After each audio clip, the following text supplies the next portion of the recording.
Doy la más fraternal bienvenida a nuestro querido hermano Julio Pomar Calderón, que es actualmente el agente presidencial de la Sociedad Teosófica en el Perú. Bienvenido, hermano. Hoy nos compartirá un tema muy interesante acerca de la pseudoteosofía, que tiene muchos matices y que él, con su experiencia y con su forma tan peculiar y bella de poder expresar cada uno de los conceptos que eh, interpreta debidamente, porque hemos escuchado sus charlas y me encanta. Entonces hoy tendremos la oportunidad de escuchar eh, acerca de la interpretación que da a este artículo que escribió la señora Blavatsky acerca de la pseudo teosofía. Bienvenido, hermano, y adelante. Muchas gracias, Enrique. Muchas gracias. Primero, quiero mencionar muy brevemente, que antes uno podía decir, yo conocí al hermano Enrique en los caminos de la vida, ¿no?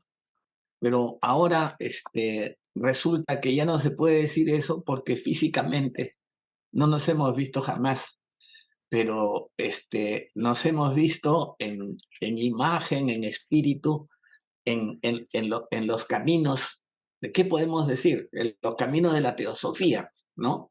Y nos hemos encontrado y yo he podido reconocer en Enrique a uno de esos servidores de los que habla la literatura teosófica, de esos servidores que se dedican a trabajar humildemente en cualquier lugar del planeta para que el mensaje que los maestros quisieron enviar a la humanidad sea realizado, sea hecho y nos veamos todos favorecidos con, con estas enseñanzas que están transformando al mundo. Bien, dicho eso, paso al tema. El trabajo que hábilmente el hermano Enrique me encomendó, resulta que no es tan fácil, ¿no? No es tan sencillo como yo pensé. Un artículo, ¿no? En una revista. Y quisiera decir algunas palabras al respecto de por qué no es tan fácil este artículo. Este, eh, Yo he tenido que leerlo 2, 3 veces, subrayarlo, reflexionar, volver a leer para poder armarlo, ¿no? Eh, Resulta que a fines del 1800, no a fines, creo que desde de todo el 1800, ¿no? Y los primeros 30 años, creo, del 1900, se publicaban en todos los países, incluidos en nuestros países, muchos diarios o periódicos, como se les dice, semanales, quincenales, mensuales, ¿no? Como revistas. Y entonces la gente se enteraba de lo que pasaba por el mundo, en el mundo y en su país a través de esos diarios, de esas revistas, ¿no? Acordémonos de que no había televisión.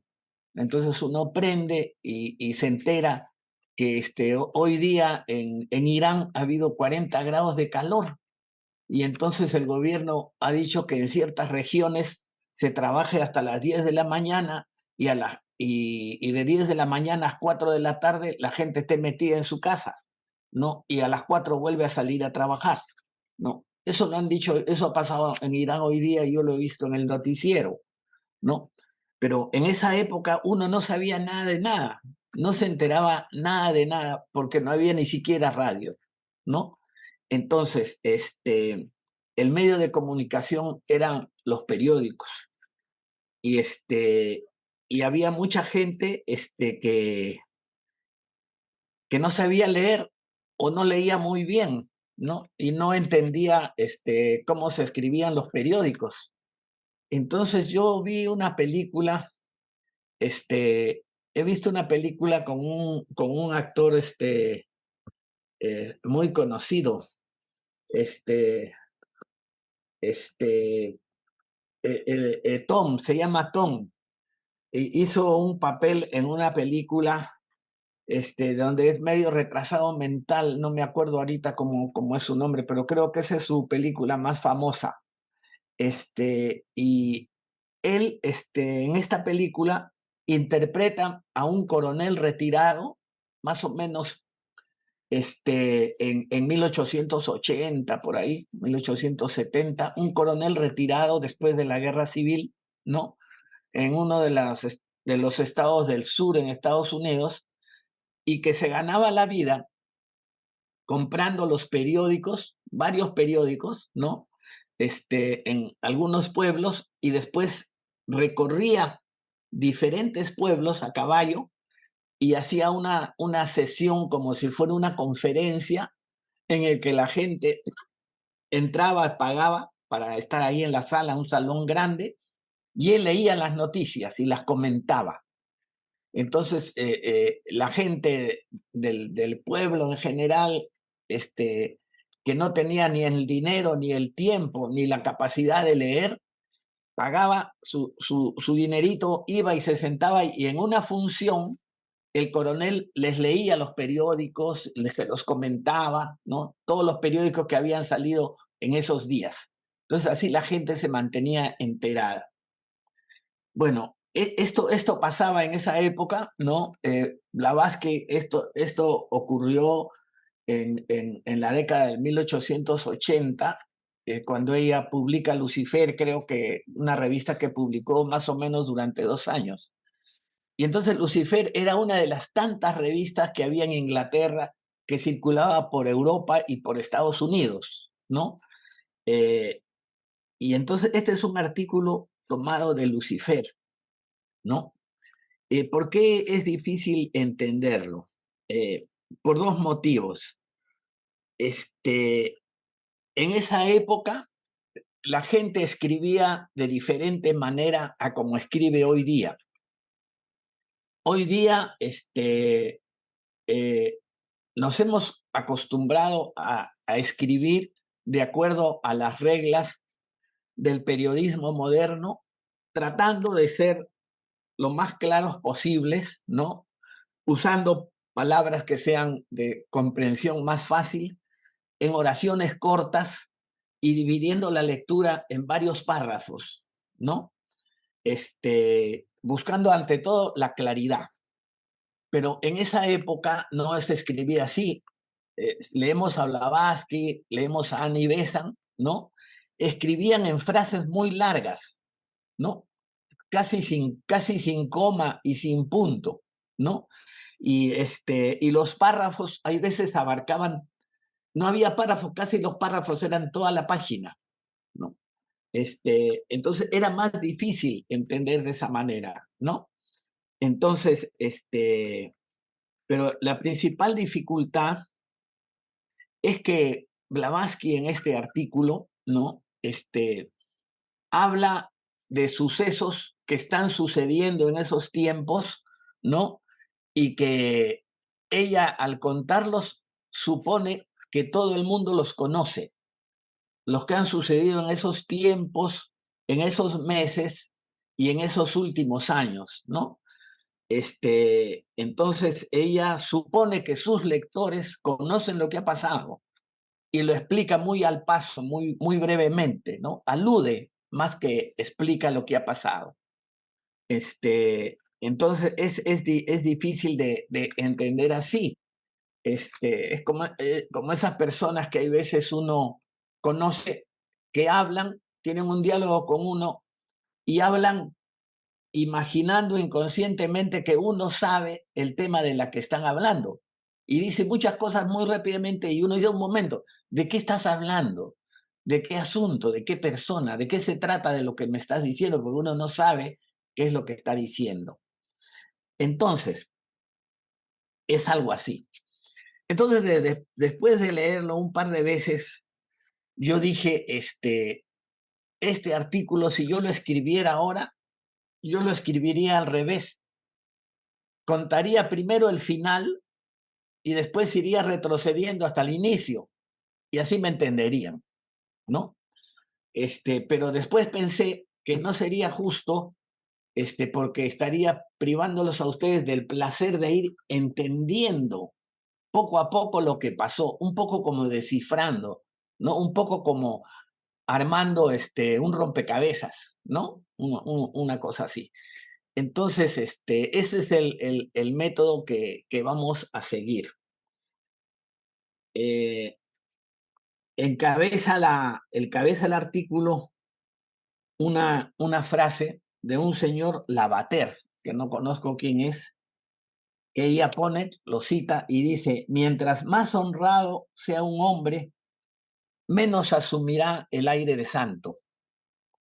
La actitud relamida de santidad es una mancha en la cara de la devoción, ¿no? La actitud relamida de santidad es una mancha en la cara de la devoción. O sea, hay personas que se presentan a sí mismos como si fueran unos santos que sufren por amor a toda la humanidad, y no lo son, ¿no? Y ciertamente que no lo son como todas las personas.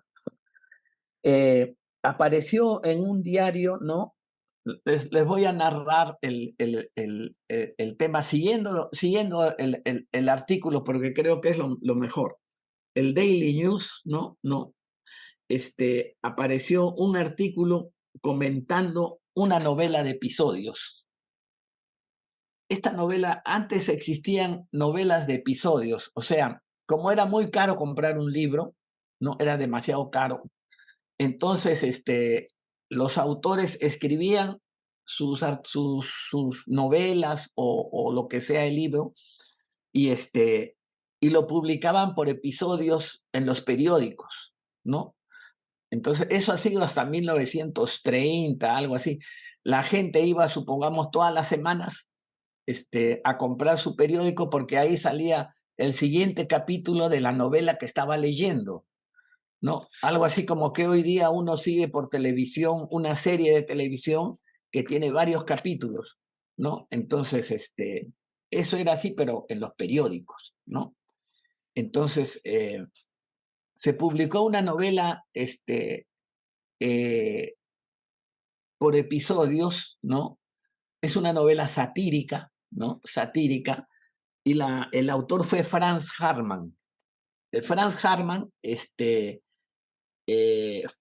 es el fundador de la Orden Rosacruz, ¿no? De la Orden de Rosacruz en Estados Unidos. Sé que hay cuatro grupos Rosacruces, pero el fundador de la orden más antigua fue Franz Hartmann, que fue miembro de la Sociedad Teosófica, ¿no? Y ha estado presente en muchos episodios de la historia de la Sociedad Teosófica, según narra el presidente, el coronel Olcott, ¿no? Entonces, Frank Hartmann parece que era muy amigo de HPB y publicó una novela que se llama La imagen parlante de Urur. Urur. La imagen parlante de Urur. Urur es un nombre de algún sitio, parece. Entonces, no he leído la novela, ¿no? Pero es una sátira, ¿no? Es una sátira que el Daily News y otros periódicos y revistas decían que era una sátira contra la señora Blavatsky y la Sociedad Teosófica, ¿no? Pero lo increíble es que la señora Blavatsky en el Lucifer publicó también la novela, publicó la novela, porque ella entendía que no era una sátira contra la Sociedad Teosófica y contra ella. Pero ¿qué decía el periódico? A ver,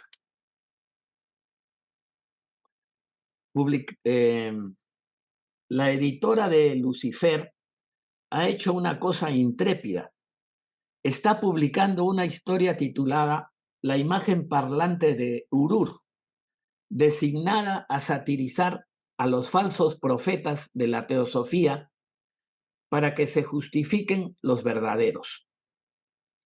Aprecio por completo la intención, pero desafortunadamente hay unos teósofos mentalmente débiles que lo único que captan en el cuento simpático de Harman es una caricatura de su creencia total. Así se han quejado con Madame Blavatsky, la cual en Lucifer contestó que la historia ridiculiza más a los enemigos y a los detractores de la sociedad teosófica que a los pocos teósofos cuyo entusiasmo pudo haberlos llevado a los extremos.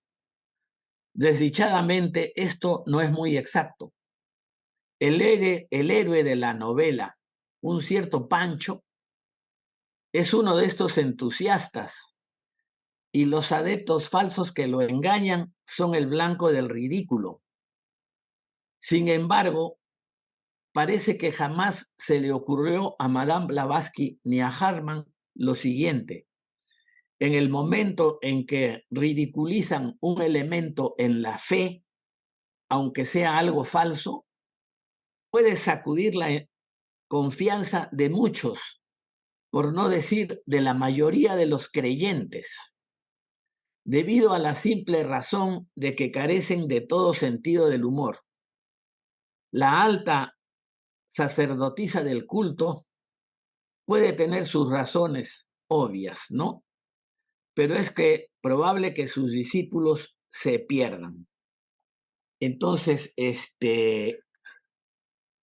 un ataque a la sociedad teosófica a la que la compara con un culto, ¿no? Con un culto religioso basado en falsedades, ¿no? Porque no existe todas las cosas que la señora Blavatsky cuenta, ni tampoco existen los maestros, ni las enseñanzas, y todo es una invención que la señora Blavatsky ha realizado de su cabeza para engañar a los incautos, ¿no?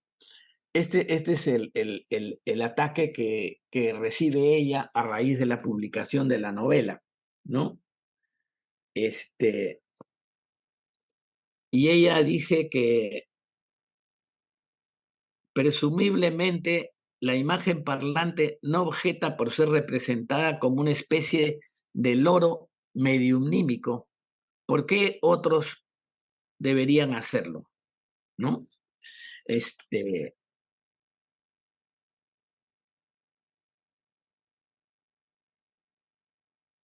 Su defensa de ella está que la sociedad teosófica, el único culto que rinden es a la verdad, ¿no? Y su lema: no hay religión más elevada que la verdad, garantiza esto, ¿no? Y que en esa época había falsos profetas de la teosofía, ¿no? La historia muy especializada de la sociedad teosófica conoce los detalles, ¿no? Y ya tenemos historiadores de la sociedad teosófica que están escribiendo libros detallados de todas las cosas que pasaron. Porque si bien nosotros sabemos las cosas que pasaron en un sentido global, hay muchos detalles que nosotros desconocemos, que un teósofo normal no conoce, porque la historia de la sociedad teosófica ha sido muy rica. Y cuando apareció la sociedad teosófica, fue atacada abundantemente por personas de la Iglesia Católica y de las numerosas sectas protestantes. También fue atacada por los académicos, por los científicos, diciendo que lo que decía eran inventos, ¿no? Y, y todo esto despertó en el público una curiosidad malsana, como va a decir ella más adelante, por saber qué cosa eran las enseñanzas de la sociedad y quiénes eran los teósofos, ¿no? Sobre todo Madame Blavatsky y el coronel Olcott, que eran las cabezas representativas de la institución. Entonces, mucha gente se sintió movida a averiguar sobre la sociedad teosófica y se sintió fascinada, ¿no? Mucha gente entró a la sociedad, otros no lo hicieron, y la sociedad teosófica tuvo un crecimiento explosivo en, en, en esos tiempos. Y la sociedad se había fundado, según va a decir ella en el artículo, hacía 14 años y ya había crecido desmesuradamente, ¿no? Pero muchos de los que tenían interés en la sociedad teosófica era gente cuyo interés se basaba en una especie de curiosidad un poco morbosa por los fenómenos, ¿no? Ella realizó algunos fenómenos mediante los poderes que ella tenía y eso llamaba tremendamente la atención. Y después, cuando ella anunció la llegada de los maestros, también, o sea, la existencia de los maestros, ¿no? Cuando ella anunció la existencia de los maestros, muchísima gente se sintió movida de curiosidad y de ganas de conocerlos y mucha gente la odiaron a muerte, ¿no? La odiaron a muerte. Yo pensaba, no les voy a leer todos los detalles de este artículo, pero está lleno de palabras de maledicencia, de odio, de envidia hacia Blavatsky y de burla hacia los miembros de la sociedad teosófica. Entonces, uno se pone a pensar qué valor y qué carácter ha tenido la señora Blavatsky para enfrentarse a tantos ataques, a tanta malevolencia, ¿no? Y yo pensaba que este artículo no debería llamarse la pseudofilosofía, sino debería llamarse algo así como la pequeñez no soporta a la grandeza, ¿no? O la mediocridad no soporta el talento, o la oscuridad no soporta la luz, porque hay demasiado odio en todas estas cosas que se ven a través de este relato, ¿no? Y bueno, ¿qué pasó? Y de una vez lo voy a decir. Sucedió que empezaron movimientos pseudo-teosóficos en Europa y en Estados Unidos. Movimientos que eran hechos por estafadores, ¿no? Que leían un poco de teosofía y después ellos se presentaban como maestros, como seres iluminados, y decían que iban a enseñar con detalle todos los secretos que la señora Blavatsky no revelaba, ¿no? Pero a cambio, por supuesto, de estipendios monetarios, ¿no? O sea, la gente tenía que pagar una buena cantidad para que ellos les revelen estos secretos, ¿no? Entonces, acá ella va a mencionar, un poquito más adelante lo voy a leer, a estos grupos que enseñaban la falsa teosofía, ¿no? O sea, era una copia descarada de las enseñanzas que daba la sociedad teosófica por personas que eran personas comunes y que lo que intentaban era ganar dinero, ¿no? Simplemente eso, ¿no? Eh, a ver, sigamos. Entonces, Blavatsky dice, ¿no? Que, que si la sociedad teosófica tratara de tapar a estos falsos profetas, como aconseja el periódico Daily News, ¿no? El editorialista, que dice que, no, que es un error publicar ese artículo, esa sátira, porque atacan a la sociedad teosófica.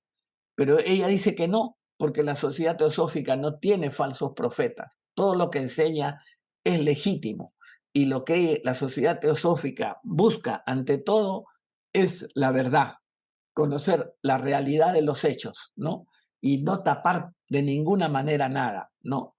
O sea, el periodista del Daily News lo que aconsejaba era lo que ha hecho la Iglesia Católica durante tantos años o siglos, ¿ah? De tapar los casos de pederastia, ¿no? En la Iglesia Católica han abundado los casos de pederastia, y de homosexualidad en todas las épocas, en la Edad Media, en todas las épocas han abundado. Pero la Iglesia siempre los ha tapado, ¿no? Para que no se sepa y los fieles no vayan a perder la fe, ¿no? Los fieles no vayan a perder la fe sabiendo lo que hacen los sacerdotes, ¿no? Algo así es lo que aconseja el periodista. Dice, no, al revelar las cosas está haciendo de que la gente pierda la fe en la teosofía, como si la teosofía y las enseñanzas de la sociedad teosófica estén basadas en la fe, ¿no? Pero no es así. En la sociedad teosófica se rinde culto a la verdad, a conocer la verdad, no importa lo duro que ésta sea. Entonces la sociedad teosófica no podía tapar a esta gente que no tenía nada que hacer con ella, so pretexto de que no vayan a perder la fe en los verdaderos maestros, ¿no? De la sociedad teosófica, ¿no? Eh, ese es el argumento, ¿no? De ella hay que separar la paja del trigo, ¿no? Bien.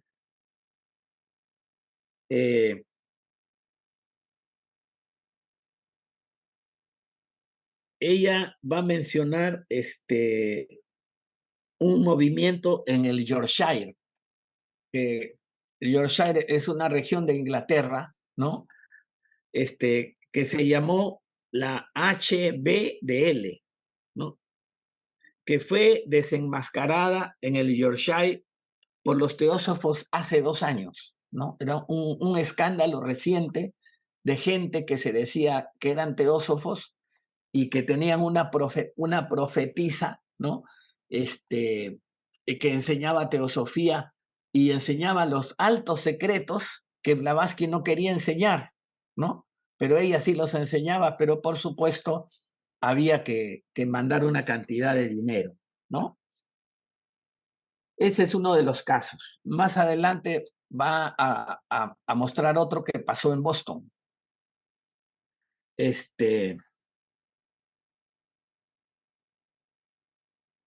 Y acá dice en un párrafo, los seres humanos deben aprender a amar a la verdad antes que creer profundamente en ella, ¿no? Y creo que ese es un consejo que es muy válido para todos nosotros que recorremos los caminos de la teosofía, ¿no? Nosotros debemos, antes que amar las enseñanzas, ¿no? Antes que creer en las enseñanzas al pie de la letra, tener la actitud de amar a la verdad, de buscar a la verdad, ¿no?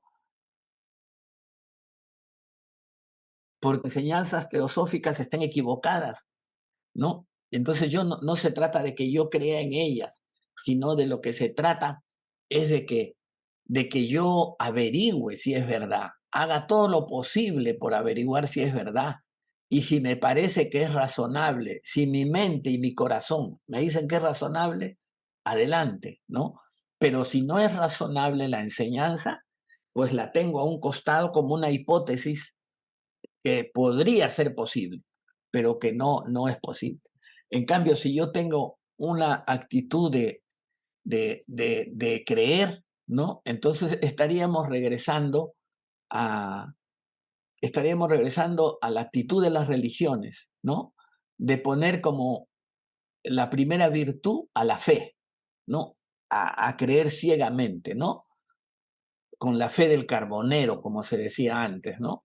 Entonces, la actitud de un verdadero teósofo es amar a la verdad, buscar a la verdad, ¿no? No hay religión más elevada que la verdad. Lo que yo busco es la verdad.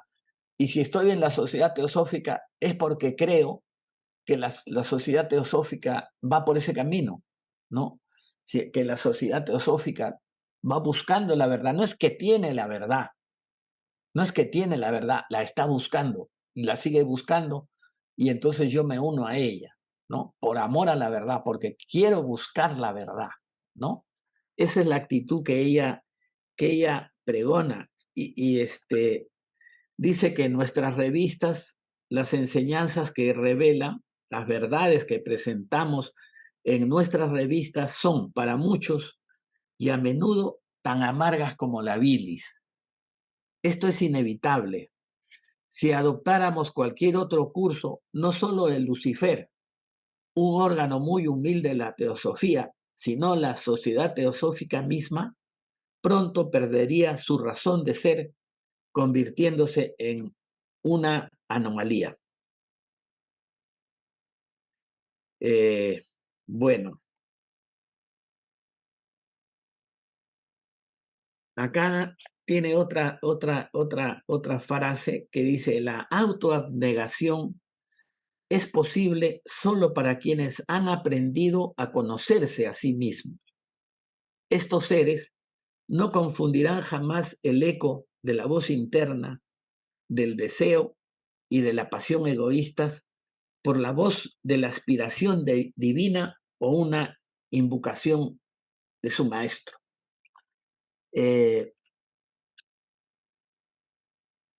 Muchas veces hay personas apasionadas dentro de la sociedad teosófica.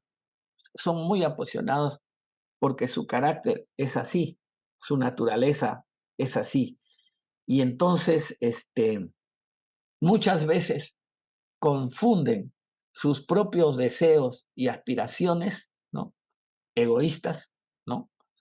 Con, con, con la voz espiritual de su ser interno o de los maestros, ¿no? O sea, yo creo lo que yo quiero creer, ¿no? Lo que me gusta y lo que me conviene, ¿no?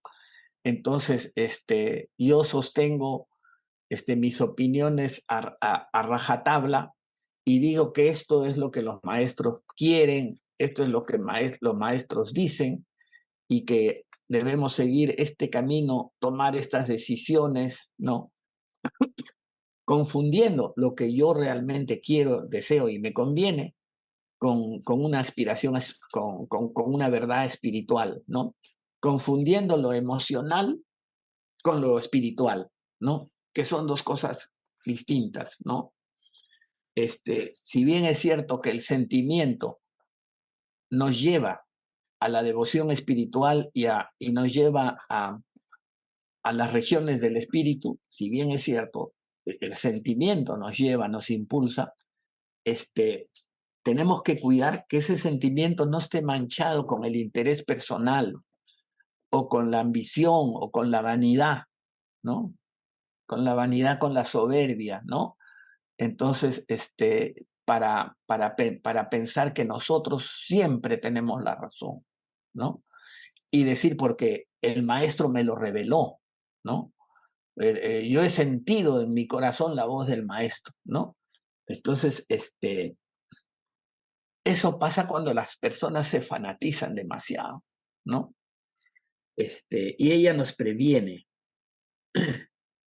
y dice, tampoco el chelado, o sea, el camino del discípulo, tampoco el chelado es compatible con la sensibilidad mediumnímica y sus alucinaciones.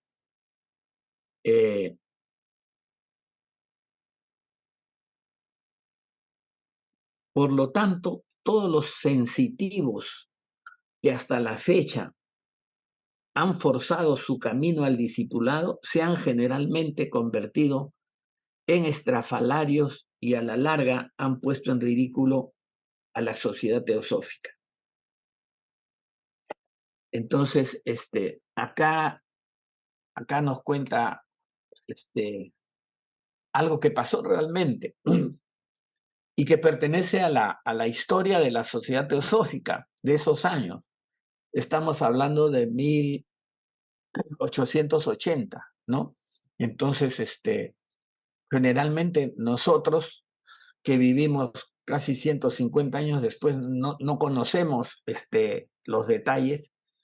Eh, yo brevemente he leído algunas cositas, muy brevemente, porque eh, tanto detalle ya hay que ser un especialista en la historia de la sociedad teosófica para conocer todo lo que pasó en el pasado. Pero hubo muchas mujeres, hubo mujeres sobre todo, miren lo que digo, ¿ah? También hombres, pero más que todo mujeres, que eran sensitivas, es decir, que tenían sensibilidad psíquica. Algunas tenían sensibilidad psíquica y otras simplemente podrían tener el símbolo de la histeria, ¿no? Los síntomas de la histeria. Y también los dos juntos, porque muchas personas con sensibilidad psíquica son a la vez, tienen el cuadro de histeria, ¿no? Se mezclan mucho los dos. Hay veces son hasta mediums, ¿no?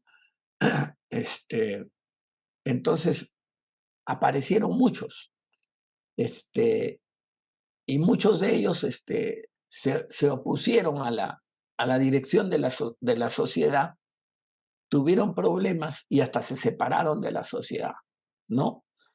Este, este, hay grupos conocidos que han sido fundados así, ¿no? Ha habido mujeres que han entrado a la sociedad teosófica, ¿no? Con mucha pasión, ¿no? Me estoy acordando de un caso en Estados Unidos y, y después han salido de la sociedad porque tenían una personalidad muy fuerte y querían dirigir a todo el mundo y los miembros no los aguantaron. Entonces salieron y dejaron la sociedad y después quisieron tener una sociedad propia, una sociedad teosófica propia y fundaron movimientos y escribieron libros tratando de imitar a la doctrina secreta, ¿no? No quiero chocar con nadie, por eso mejor no voy a decir de quién estoy hablando, ¿no? O sea, libros, varios tomos, ¿no? En las cuales explicaban cómo se había hecho el universo, cómo se había formado el hombre, cómo era el absoluto, etcétera, etcétera. Y entonces todo lo que la sociedad teosófica lo decía, lo repetían, lo que la doctrina secreta está, lo repetían cambiándole ciertas cosas y usando ciertos nombres. Y también ellas, porque eran mujeres, ¿ah? Tenían un maestro. Se les aparecía un maestro que les hacía revelaciones y les decía todas cosas de esto, ¿no? O sea, eran casos de histeria mezclados hasta con demencia y mezclados con psiquismo, ¿no? Porque eran mediums, ¿no? Entonces, hay varios grupos, ¿ah? Ahorita estoy acordándome dos, pero que no quiero decirlos para no, no vaya a ser que alguien se ofenda, ¿no? Y conocidos, ¿ah? Este, liderados por mujeres que tenían sus maestros, que se les aparecían, etcétera, etcétera, y escribían libros monumentales con títulos parecidos a la doctrina secreta, ¿no? Entonces, donde también explicaban toda la creación del universo, partiendo del absoluto, etcétera, etcétera. Entonces, o sea, imitaban a Blavatsky descaradamente. O sea, que ellas querían ser Blavatsky, ¿no? Entonces, por eso ahí hay un elemento de demencia, ¿no? Y son grupos que todavía existen, ¿no? Hay grupos que todavía existen, ¿no? Una dedicada al esoterismo en general y el otro dedicado a la magia, ¿no? Este, pero bueno, entonces esas cosas pasaron en esa época. Ya después eso desapareció, ¿no? Eso desapareció, pero décadas después de la muerte de Blavatsky siguieron apareciendo imitadoras, ¿no? Y también imitadores, ¿no? Pero más que todo mujeres. Entonces, ella, ella dice, por ejemplo, si ciertos rasgos de las varias personas dramáticas, las llama personas dramáticas, ¿no? En términos médicos diríamos personas histéricas, ¿no? Porque en la sociedad teosófica abundan estos casos, ¿no? No llegan a casos tan exagerados como los que les estoy describiendo, que fundan otros movimientos, así, pero sí hay personas verdaderamente con rasgos histéricos, ¿no? Este, si ciertos rasgos de las varias personas dramáticas colindan en algunos particulares con ciertos miembros que aún pertenecen a la sociedad teosófica, otros caracteres, los más exitosos, se parecen más bien a ciertos ex miembros fanáticos del pasado, enemigos viscerales actuales, pero siempre tontos presuntuosos, ¿no? De la sociedad teosófica nacieron varios movimientos, ¿no? Hay varios movimientos que han salido de la sociedad teosófica, con nombres diferentes, ¿no? Pero han hecho desarrollos alrededor de las enseñanzas que Madame Blavatsky y sus maestros difundieron a través de esta institución de la sociedad teosófica. Movimientos que aún existen, que de repente tienen cientos o quizás miles de seguidores, no sé, pero son movimientos basados en la personalidad del líder, ¿no? En seguir ciegamente al líder. Jamás se critica al líder, jamás se le hace una observación. El líder es perfecto, ¿no? Ese tipo de movimientos hay, ¿no? Bien.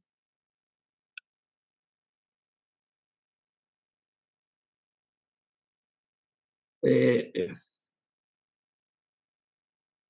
Además, Paffer, uno de los personajes del artículo sobre la medium, el loro parlante de Urur, ¿no? Es una fotografía polifacética y muy explícita. Puede ser la de varios miembros de la sociedad teosófica. Sin embargo, se parece también a una víctima ilusionada de otras falsas sociedades esotéricas y ocultas, ¿no? Una de estas acaba de brotar en Boston, Estados Unidos, que ahora nuestros teósofos están cortando a su nivel embrionario desenmascaradas, ¿no? Se llaman a sí mismos los adeptos solares, va a decir, adeptos solares, ¿no? Estos son los que están dando el artículo, el nombre del artículo, la pseudofilosofía, la pseudoteosofía, ¿no? Entonces nos enteramos acá que estando Blavatsky viva, ¿no? Después de 14 años de fundar la Sociedad Teosófica, aparecen movimientos esotéricos en Europa y en Estados Unidos, que, que descaradamente se llaman movimientos esotéricos que repiten las enseñanzas de la sociedad teosófica y tienen maestros, ¿no? Y cobran, ¿no? O sea, eso que nosotros ahora vemos en nuestra época, por ahí creo que he visto en internet, hay un maestro que se llama Maitreya, ¿no? Y que se presenta en diferentes continentes y tiene seguidores, ¿no? Y gana un montón de plata, ¿no? Maitreya se llama. O sea, han tomado el nombre de los maestros para una serie de negocios. Me acuerdo que había una revista argentina que se llamaba Conocimiento hace unas décadas, no sé si todavía existe, que sacaba todos los meses un número con artículos esotéricos de diferente índole, algunos muy buenos, ¿no? También sacaba pedazos de textos de miembros de la sociedad teosófica, de escritores de la sociedad teosófica. Y todos los meses publicaba una carta de un maestro, ¿no? Porque la sociedad teosófica reveló los seudónimos, porque no son sus nombres, de varios maestros, ¿no? El maestro Serapis, el maestro KH, el maestro M, el maestro Hilarión, ¿no? Nombres inventados, por supuesto, ¿no? Porque no, los verdaderos no se dan, ¿no? Y ¿no? Un maestro que hablaba sobre algún tema o daba algún consejo sobre cosas que estaban pasando en la actualidad. Estamos hablando de 1945, 50, por ahí. Y decía, en nuestro próximo número, no se lo pierdan porque viene una carta del maestro X, ¿no? Sobre tal tema. Entonces la gente iba y compraba su revista Conocimiento. O sea, el esoterismo sirve para el negocio, ¿eh? Es muy bueno para hacer plata. Y en nuestros tiempos modernos hemos visto muchos movimientos cómo surgen, ¿no? Aprovechándose de, de enseñanzas teosóficas, ¿no? Se habla, por ejemplo, hubo una época que estuvieron de moda los ángeles, ¿no? Los ángeles, las invocaciones a los ángeles, tomando material de Hodgson y de Leadbeater, y se formaban asociaciones que hacían prácticas, esto y por supuesto cobraban, ¿no? Este, entonces, hacían meditaciones, ¿no? Me acuerdo que una vez, no sé por cómo paré en una de esas reuniones en que había como 20 señoras, la mayoría son mujeres, ¿ah? Que habían pagado por la entrada, yo no sé qué hacía ahí, no me acuerdo, hace muchos años. Y la que dirigía la meditación, no las hacía sentar en una silla, toda la habitación estaba llena de retratos de ángeles, flores y cosas así. Y decía, y ahora el ángel Gabriel o el ángel de la salud, el ángel de lo que sea, desciende. Y concéntrese, concéntrese con los ojos cerrados. Puedo sentir el aleteo de sus alas, ¿no? Y así la sugestionaba, ¿no? Entonces, es maravilloso, son maravillosas iniciativas para hacer dinero, ¿ah? Y esas personas vienen a la sociedad teosófica, asisten a las conferencias y hasta las logias, en los países donde las logias son abiertas, y toman material, ¿no? Y si la sociedad teosófica da cursos o da talleres, se matricula y graba, trata de conseguir la grabación y todo lo demás para después, ¿qué material es susceptible para hacer negocios, ¿no? Y hay mucho material para hacer negocios porque la gente es crédula y está en pos de lo maravilloso, ¿no? Entonces, y, y miren, pues, ahí se me va la idea. El grupo de los niños violetas, creo, también fue otro movimiento que salió hace unos años, ¿no? Índigo. Índigos, me dice Dick, que está acá siempre corrigiéndome cuando me equivoco. El grupo de los niños índigos, también, ¿no? ¿De dónde salió esa información? De Leadbeater, ¿no? En algún lado, Leadbeater habla de los niños, ¿no? De los niños que están naciendo de la próxima sexta subraza de la quinta raza, ¿no? Él dice que ya estaban apareciendo en algunos lugares del mundo y dice cuáles los niños que son almas que son las semillas de la sexta subraza de la quinta raza, que son niños así, sensitivos, intuitivos, hasta físicamente lo describe, ¿no? Al cómo van a ser las personas de la sexta subraza, ¿no? Que estos niños van a ser muy altos, muy delgados, brazos y piernas muy largos, vegetarianos, etcétera, etcétera. Entonces, ¿qué madre, pues, díganme ustedes, qué madre no cree que su hijo es maravilloso? Hay madres que crean que no, todas crean. Entonces, ahí tengo pues potenciales clientes a la mitad de la humanidad, que son mujeres que tienen hijos y que creen que sus hijos son maravillosos. Entonces yo escribo un libro dando consejos cómo educarlos, enseñarles a meditar, etcétera, etcétera. Vestirlos rodearlos de colores así, así. Y entonces estas buenas mujeres pues lo hacen y pagan sus latitas, asisten a cursos y todo lo demás. También hubo un libro, El Secreto, no hace muchos años, un libro, El Secreto, que decía ¿no? Daba talleres, después escribió un libro, recorrió todo el mundo dando conferencias, ¿no? Es una especie de coaching sobre el secreto, que no son más que las enseñanzas de la teosofía sobre el poder del pensamiento, nada más. Pero ellos lo enfocan de una manera comercial para que la gente pueda obtener lo que desea, ¿no? O sea, generalmente bienes materiales, autos, casas, buenos puestos, todo eso, ¿no? Cómo usar el poder del pensamiento para eso. Entonces las enseñanzas teosóficas se pueden usar pues incorrectamente, ¿no? Y hasta para el mal se pueden usar, ¿no? Hasta para hacer magia negra se pueden usar, definitivamente, ¿no? Entonces, este artículo tiene que ver con eso, ¿no?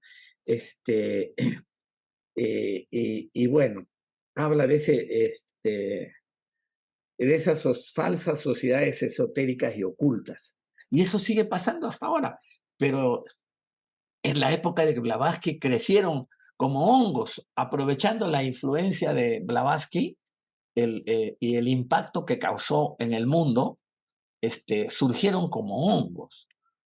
Pero hasta ahora en nuestra época continúan y siguen, y hay sociedades respetables, esotéricas, que nacieron así, ¿no? Bueno, en Boston apareció los adeptos solares, ¿no? Este, almas malditas de empresas comerciales sin vergüenza. Así lo dice ella.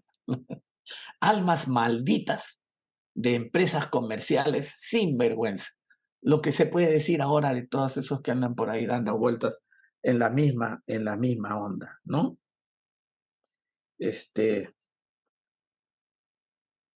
Estos pseudoadeptos, dice, ¿no? Que tenemos que desenmascararlos, ¿no? Hemos hecho bien en tratarlos de esta manera,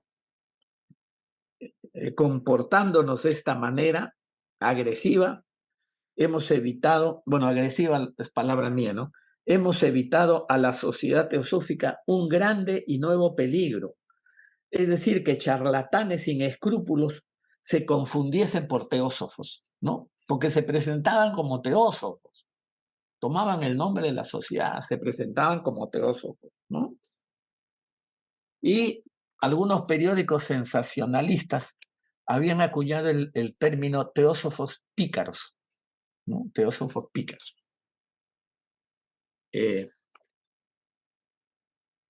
Bien. Dice, nos aconsejaron que los dejáramos en paz, ¿no? Que no se metieran con ellos. Pero ella no lo hizo, pues ella se metió de frente y también recibió muchos ataques, ¿no? Pero dice, si hubieran sido ataques a mi persona, los hubiera dejado en paz. Que hablen de mí lo que quieran, pero estaban afectando a la sociedad teosófica, ¿no? Porque ellos se llamaban a sí mismos teósofos. Entonces, por eso ella fue sin miedo, como Don Quijote, de frente al ataque con la lanza en ristre, ¿no? Y acá empieza a dar algunos nombres. Se presentaban como los maestros Adi Apaka y Virya Nayaka, ¿no? Y se ha descubierto porque han ido a parar a los tribunales que se llamaban Hiram Butler y Eli Omar, ¿no?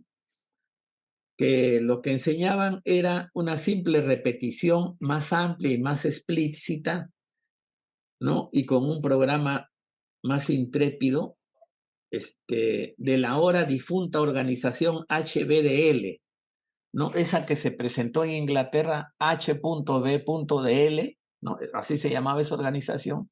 Ellos la copiaron y la hicieron más audaz, ¿no? De hace 4 años, ¿no?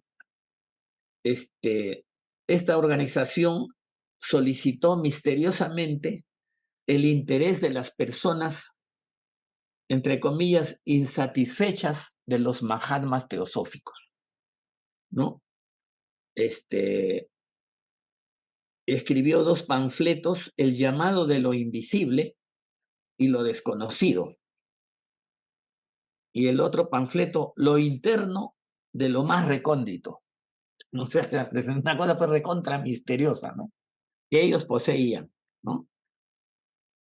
y un mensaje a los despiertos, entre comillas, ¿no? A los despiertos.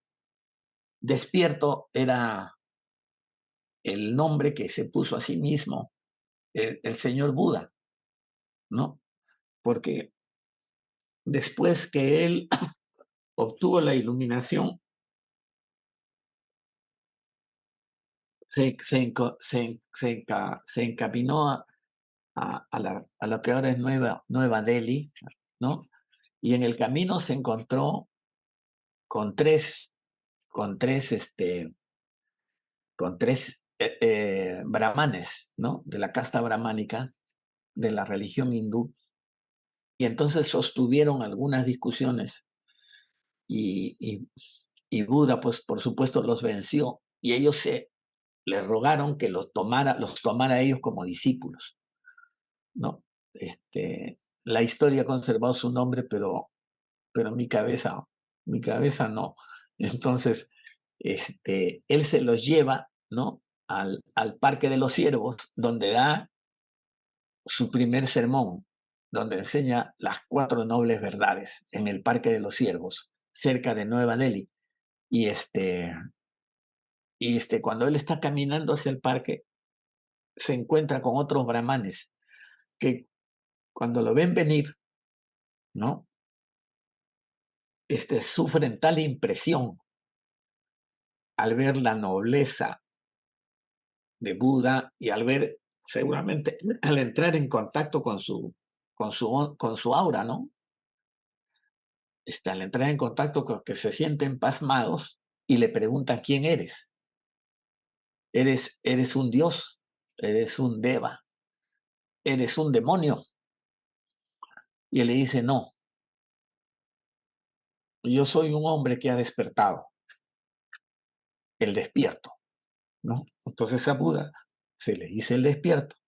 Y estos sinvergüenzas se dirigían así a la gente que tenía algún interés en las cosas esotéricas, llamándolos los despiertos, ¿no? O sea, para que vean la insolencia sin nombre de esta gente, ¿no? La profanación que estos cometían, ¿no? Un mensaje a los despiertos, compuesto de 200 páginas pletóricas de las insensateces más descabelladas, ¿no?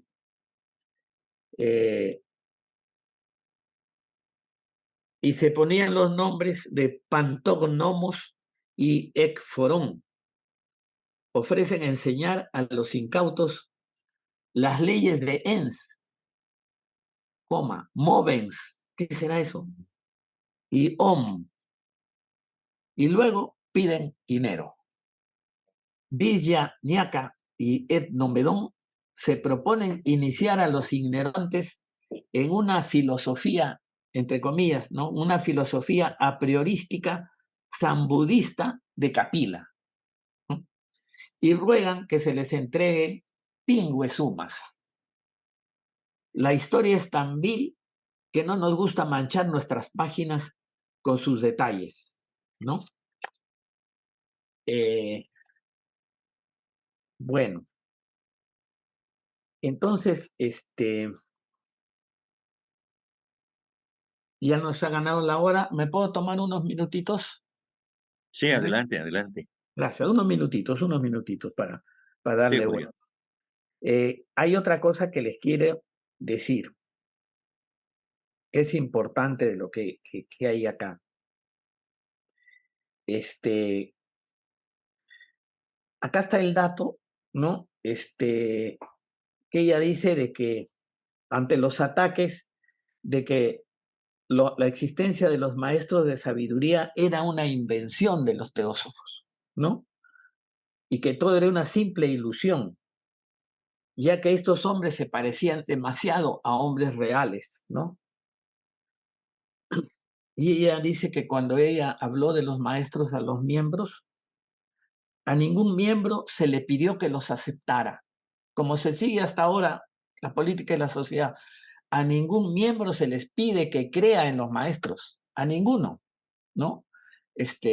Ya es cuestión de cada cual que si le interesa el asunto, se entere y vaya despertando una devoción hacia ellos, ¿no? Pero ya es una cosa individual. A ninguno se le pidió en la época de Blavatsky, ni se le pide ahora que crea en la existencia de los maestros, ¿no? Y menos, ¿no?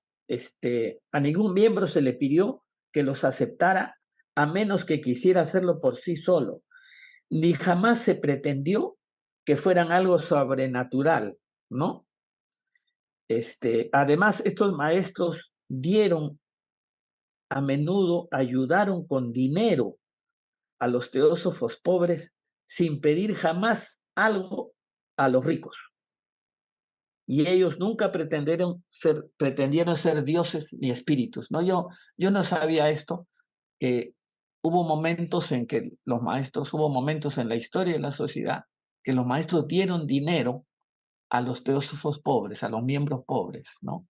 Jamás pidieron nada a los teósofos que podían dar, pero más bien ellos dieron, ¿no? Seguro a través de Blavatsky, ¿no? Me imagino. Y después ya solamente lo voy a mencionar, ¿no?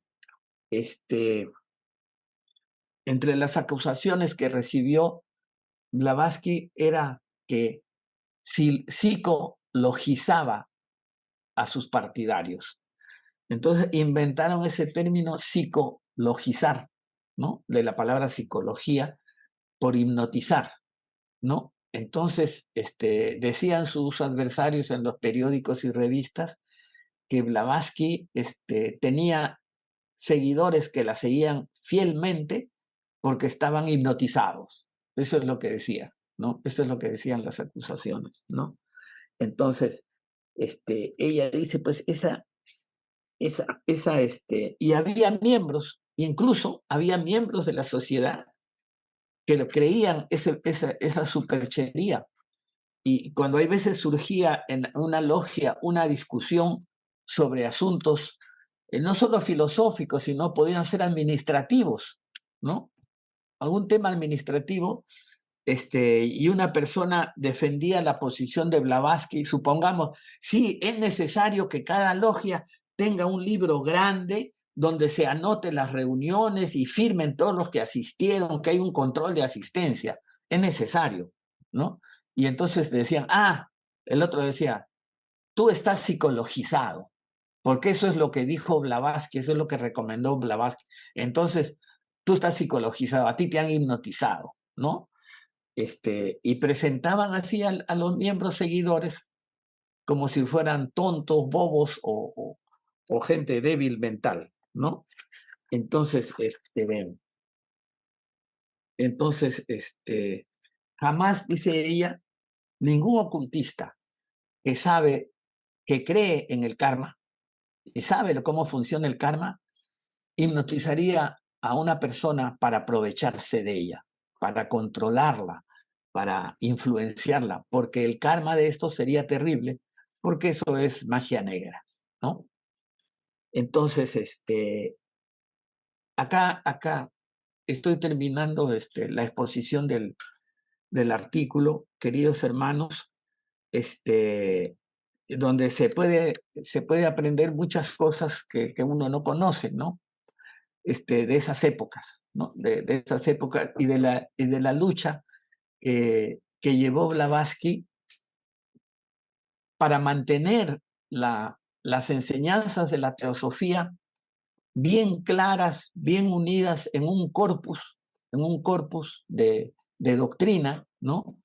Que es la teosofía moderna, ¿no? Entonces ahora nadie puede confundir a la teosofía, por ejemplo, con el movimiento de los ovnis, ¿no? El movimiento de los ovnis más bien toman cosas de la teosofía para decir que lo han dicho eso los seres de otros planetas, ¿no? Pero las enseñanzas de la teosofía están bien delimitadas. No son iguales a las enseñanzas de los masones o las enseñanzas de cualquier otro grupo, hinduista o no hinduista, ¿no? Sino que el corpus de enseñanzas de la sociedad teosófica está bien delimitado, ¿no? Y, y todos podemos decir esto es teosofía y esto no es teosofía. Entonces, esto se debió a esa lucha que, estando en vida todavía Blavatsky, a 14 años de la sociedad, ella emprendió una lucha dura e intensa, donde soportó muchos ataques y, con el afán de preservar a la sociedad teosófica, porque ella temía que después de su muerte, si se deja que estas cosas prosperen, la sociedad teosófica se va a dividir en 1000 sectas, igual que ha pasado con los protestantes, que tienen 1000 sectas que se odian entre ellos, dice Blavatsky, ¿no? La sociedad teosófica, si no la mantenemos unida, se va a partir en 1000 sectas de gente que va a tener las ideas más insólitas y más descabelladas, como una verdad dada por algún maestro, ¿no?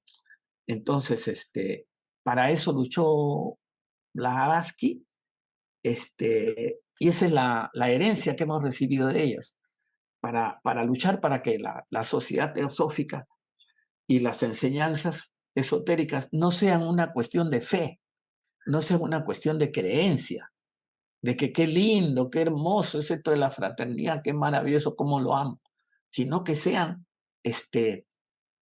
fruto de una filosofía bien madurada, bien analizada, y que uno comprenda perfectamente de qué se trata, ¿no? Y que uno le dé su aprobación en su corazón, que esa enseñanza es cierta. Sí, mi corazón me dice que es así, y también mi cabeza, las dos cosas, ¿no?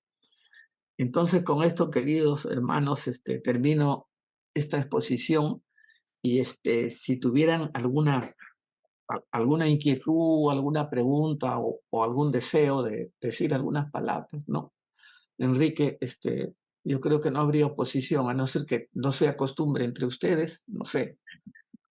Sí, antes que eso, Julio, agradecerte infinitamente esta pieza oratoria que has diseñado tan, con tanta claridad, porque efectivamente la señora Blavatsky no es fácil de interpretar, porque tiene una gama de citas, de textos de allá y de acá, y entonces si no tenemos una mente receptiva y enfocada directamente a tratar de comprender lo que ella quiere decir en sus escritos, uno se pierde.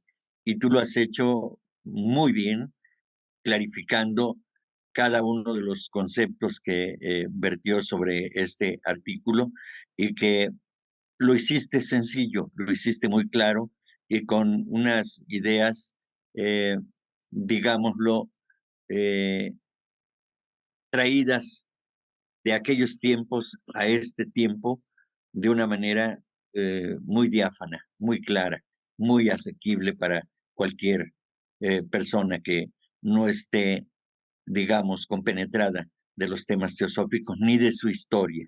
Y efectivamente, cada persona puede malinterpretar los conceptos que se han vertido en los diferentes textos de la señora Blavatsky y ha habido, como tú ya lo explicaste, y sigue habiendo personas que se casan con una idea y que no permiten ninguna otra, una variación en el concepto. Se casan con esa idea y tienden al fanatismo o se hacen fanáticos de esa idea. Y eso es lo que la sociedad teosófica en su conjunto desde el principio trató de evitar. Por eso, uno de los más grandes valores que tiene la sociedad teosófica es la libertad de pensamiento, que sin mencionarlo, lo aclaraste justamente. A nadie se le pida que crea. La teosofía no es un artículo de fe. La teosofía es algo tan extraordinariamente bello por lo científico, por lo artístico, por lo filosófico, por la realidad que nos muestra a través de sus conceptos, que, como lo expresaste también, a veces duele o siempre duele tener que reconocer que la teosofía tiene razón cuando expresa alguna verdad que nos atañe como seres humanos. Y con esto te agradezco nuevamente tu exposición, el tratamiento que le diste tan claro a este artículo, que nos aclaró muchas cosas. Claro que los hermanos que están presentes y los que ya no están, que estuvieron con nosotros, quizá no conocen el artículo, pero pueden buscarlo en internet. Sobre la pseudoteosofía se llama el artículo, y para que lo lean completo. Son alrededor de 16, 17 páginas, muy interesantes desde luego, y que con la luz que nos dio Julio ya se pueden formar una mejor idea de todo. Gracias, Julio. Gracias por esta tan magnífica exposición. Gracias. Gracias por la oportunidad, más bien. Gracias. Y entonces, Hay una pregunta de Ángel Ipaguirre en el chat y dice así: ¿y cómo se podría mantener la condición de la teosofía sin que se llegue a partir en sectas? Yo creo que lo que Blavatsky nos da ¿no? la receta, y la receta es está en nuestro lema, ¿no? No hay nada, ¿no? Ahí han puesto la palabra religión, han podido traducirlo como dharma también, o sea, no hay nada espiritual que sea superior a la verdad. La verdad es lo que nosotros debemos buscar, ¿no? Hubo una pregunta que se hizo al maestro Moria, ¿no? En esos tiempos, que para nosotros nos parece mentira, ¿no? Pero en esa época en que había pocas logias en Londres, en Alemania, en Estados Unidos y en la India, unas cuantas, había pocas logias, los maestros, si bien no se aparecían en la logia, hay veces mandaban mensajes escritos y en el aire se materializaba una carta y caía el mensaje, ¿no? O sea, el maestro había estado atento a la reunión en la logia y mandaba un mensaje, ¿no? Esa unión que había con los maestros en esa época, ¿no? Para nosotros nos parece mentira, pues. Y entonces, la, la, las cosas más increíbles pasaban. Ahora entiendo por qué dice ella, ¿no? Que llegaron a ayudar económicamente a los miembros pobres, ¿no? Económicamente ayudaron a los miembros pobres, ¿no? Les mandarían algunas monedas, algo así, porque, porque los maestros estaban en estrecha unión con las logias. Y en la logia de Londres una vez se pelearon ahí los hermanos en una reunión de logia, ¿no? No sé por qué tema, pero se peleaban y decían esto y lo otro y lo demás allá. Total, terminó la logia todos peleados. Y de repente se materializa una carta, una hoja de papel y cae. Entonces lo agarra el presidente y lo lee, lo muestra. Es una carta del maestro Putumi, ¿no? En la que les pega un resondrón, ¿no? Así decimos en el Perú, resondrón. No sé si en México también dicen lo mismo. Les pega un resondrón y les dice que ustedes creen que están en la sociedad teosófica por primera vez, ¿no? Y usando otras palabras, ¿no? Más delicadas, le dice algo así como: no sean tontos, ustedes están acá, no tienen este privilegio, porque antes ustedes han hecho méritos y también han estado en un grupo así, ¿no? En un grupo parecido, ¿no? Porque la sociedad teosófica no existía, pero en un grupo parecido bajo la dirección de ellos, ¿no? Entonces, le sigue resondrando, no es una carta corta, y al final se despide diciendo: bendiciones para los que las merezcan, ¿no? No para todos, para los que las merezcan. Bendiciones para los que las merezcan. Entonces, la intervención de los maestros era estrecha y los problemas son como los que hasta ahora existen. O sea, nosotros parecemos que somos, de hecho, una prolongación de esas épocas.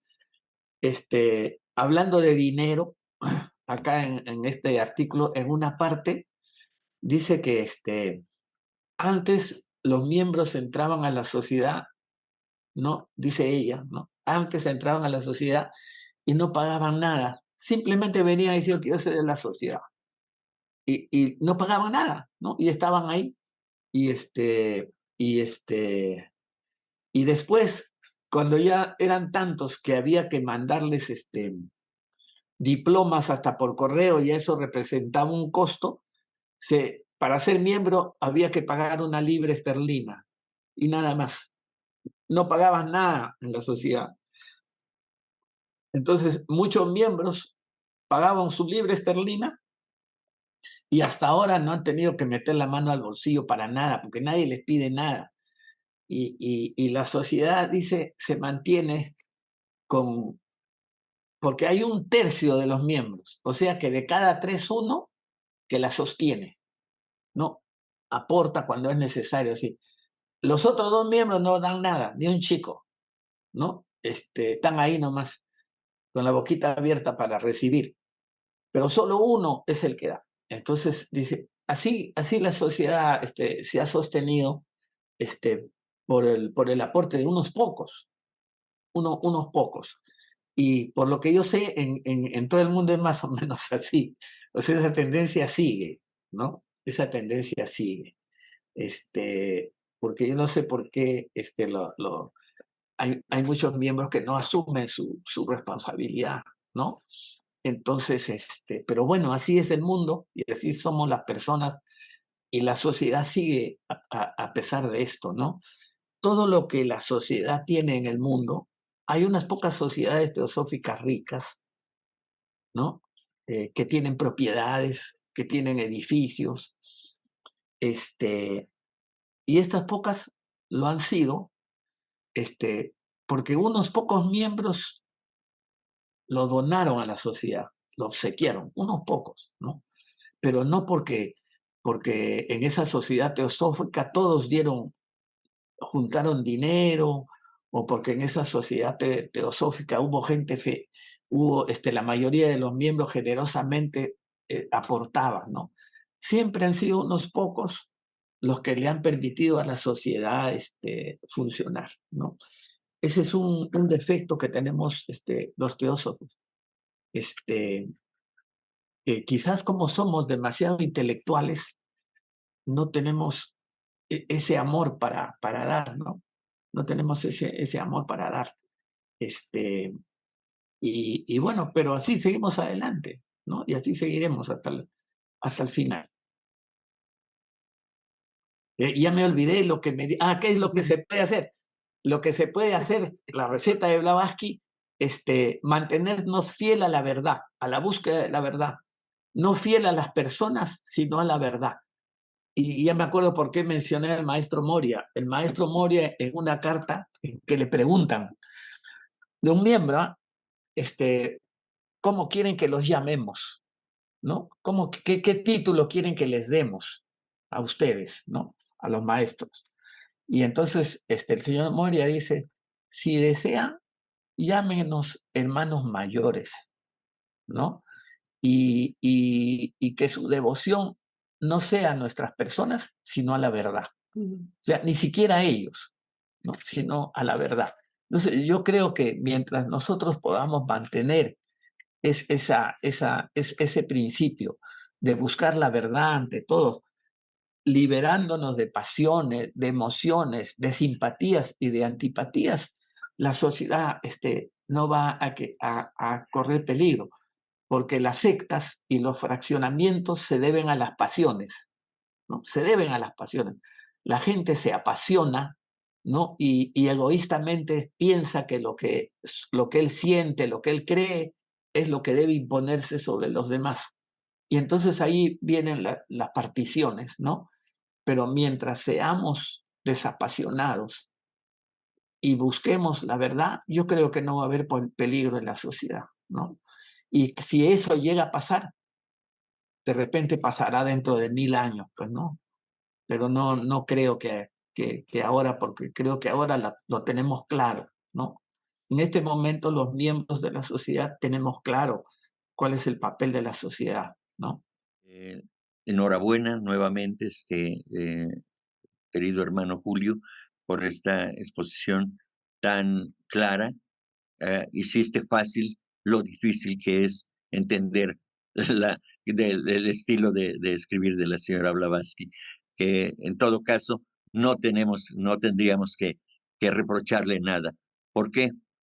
Porque nosotros debemos hacer el trabajo de de forzar a nuestra mente a que vaya más allá de la letra muerta. Así que gracias, gracias, gracias, Julio.